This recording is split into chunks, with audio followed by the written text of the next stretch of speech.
నిజామాబాద్ జిల్లా దర్పల్లి కేంద్రంలోని శ్రీ జగన్నాథ దేవాలయ ప్రాంగణంలో భూమి కబ్జాకు గురవుతుందని మండల తహసీల్దార్ మాలతికి వీజీసీ సభ్యులు వినతి పత్రం అందించారు.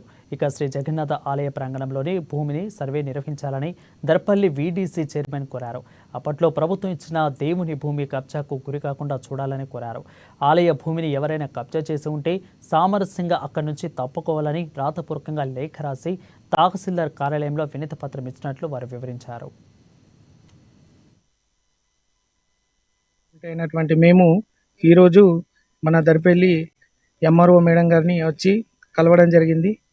విషయం ఏంటంటే మన శ్రీ జగన్నాథ స్వామి టెంపుల్ ఆలయం ప్రాంగణంలో గల స్థలాన్ని కబ్జాకు గురి చేస్తూ అక్కడ అంచెలంచెలుగా గుట్టని పలుగొడుతూ అక్కడ ఇండ్లు నిర్మాణం చేసుకుంటూ దేవునికి స్థలం లేకుండా చేస్తున్నారు. దాని మీద మేడంకు ఉదయపూర్వకంగా లెటర్ ఇచ్చి ఆ భూమిని అంతా కూడా సర్వే చేసి ఏదైతే మా భగవంతునికి సంబంధించిన జగన్నాథ స్వామి ఆలయం టెంపుల్కి సంబంధించిన భూమిని కూడా అంత సర్వే ద్వారా ఈ స్థలం మొత్తం ఇంతవరకు ఆలయ ప్రాంగణంకి ఉంది అని ఒక తాటికి తీసుకొచ్చి ఆ ప్రాంగణం మొత్తం ఆ స్థలాన్ని దేవుడికి కేటాయించాలని మేడంకి కలవడం జరిగింది. లెటర్ పూర్వకంగా మేడంకి తెలపడం జరిగింది. అలాగే మేడం కూడా వెంటనే స్పందించి దాన్ని అతి తొందరలో సర్వే చేయించి ఆ బౌండరీ మొత్తం వేయించేసి ఆ బౌండరీ ఆలయానికి ఎంత భూమి ఎంతవరకు ఉందన్నది బౌండరీ వేయించేసి కబ్జా చేసిన వారిపైన కూడా కఠినమైన చర్యలు తీసుకోవడం